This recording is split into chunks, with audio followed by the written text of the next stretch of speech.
그가 사무엘에게서 떠나려고 몸을 돌이킬 때 하나님이 새 마음을 주셨고 그날 그 징조도 다 응하니라. 그들이 산에 이를 때에 선지자의 무리가 그를 영접하고 하나님의 영이 사울에게 크게 임함으로 그가 그들 중에서 예언을 하니 전에 사울을 알던 모든 사람들이 사울이 선지자들과 함께 예언함을 보고 서로 이르되 기스의 아들에게 무슨 일이 일어났느냐? 사울도 선지자들 중에 있느냐? 그곳에 어떤 사람은 말하여 이르되 그들의 아버지가 누구냐? 한지라. 그러므로 속담이 되어 이르되 사울도 선지자들 중에 있느냐 하더라. 사울이 예언하기를 마치고 산당으로 가니라. 사울의 숙부가 사울과 그의 사환에게 이르되 너희가 어디로 갔더냐? 암나기를 찾다가 찾지 못하므로 사무엘에게 갔었나이다. 청하노니 사무엘이 너희에게 이른 말을 내게 말하라. 그가 암나기들을 찾았다고 우리에게 분명히 말하더이다. 하고 사무엘이 말하던 나라의 일은 말하지 아니하니라. 안녕하세요. 오늘도 따뜻한 말씀밥과 함께 시작하는 좋은 아침입니다.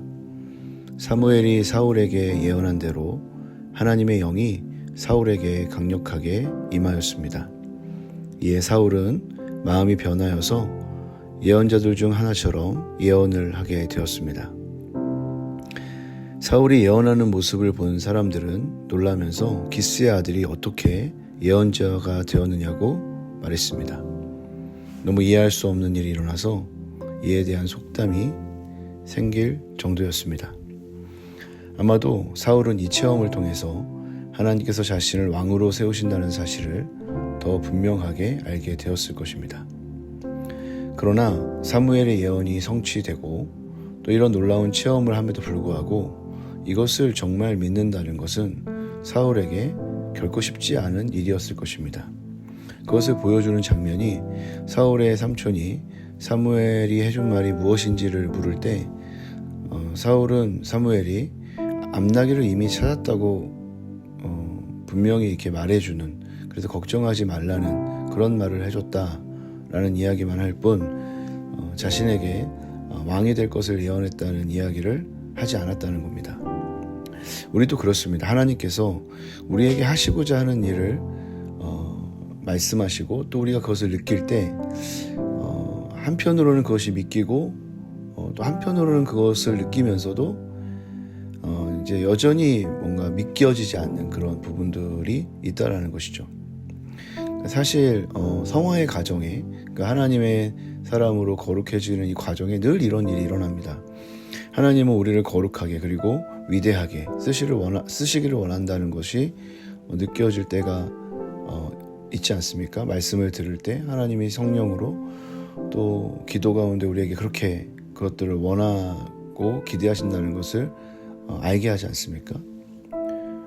그런데 그러다가도 어느 순간 갑자기 너무 자신이 없고 어쩔 때는 이것이 한없이 불가능해 보이는 이야기처럼 느껴질 때가 있다는 것이죠. 하나님께 집중하면 하나님이 하실 일들이 믿겨져서 담대해지다가도 갑자기 나에게 집중하면 막 자신감이 떨어지고 갑자기 막 두려움에 사로잡히기도 한다는 것입니다.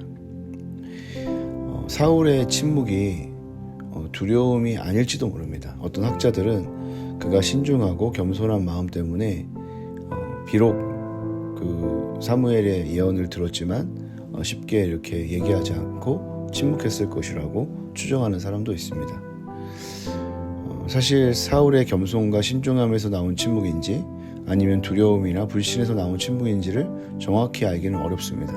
다만 저는 사울이 아직은 이 부르심을 완전히 받아들이지는 못한 것 같다. 완전히 받아들이지 못했다기보다는 뭔가 이 지점에서 두려움이 있고 부담감이 있다는 생각이 듭니다. 왜냐하면 이어지는 이 본문을 보면 사울은 그 진보다리에 숨어서 자신의 이 부르심을 피하고 싶어 하는 모습을 보여주고 있기 때문입니다.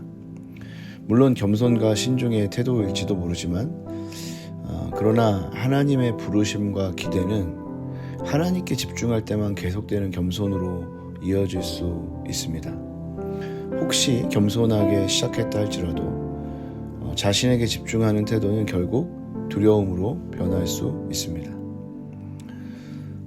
사랑하는 성도 여러분, 우리는 분명 부족합니다. 우리는 연약하고 사실은 하나님이 우리에게 엄청난 기대와 사랑을 가지고 또 하나님께서 주도적으로 어떤 일들을 행하시며 우리를 쓰시겠다 하실 때도 사실은 우리를 볼 때 우리는 그럴 만한 자격이 없다는 생각이 들 수 있습니다.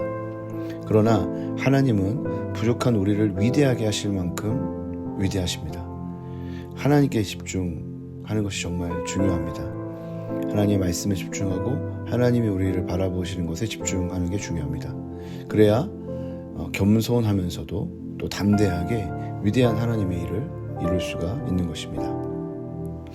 오늘도 우리의 일상에서 겸손하게 또 담대하게 위대한 하나님 나라를 위해서 쓰임받는 그런 사람이 될 수 있기를 바랍니다. 오늘 하나님 우리를 어떻게 바라보시는지 묵상했던 그 묵상과 하나님의 시선이 우리가 살아가는 모든 일상 속에서 계속 느껴지는 놀라운 샬롬을 누릴 수 있게 되기를 주님의 이름으로 축복합니다.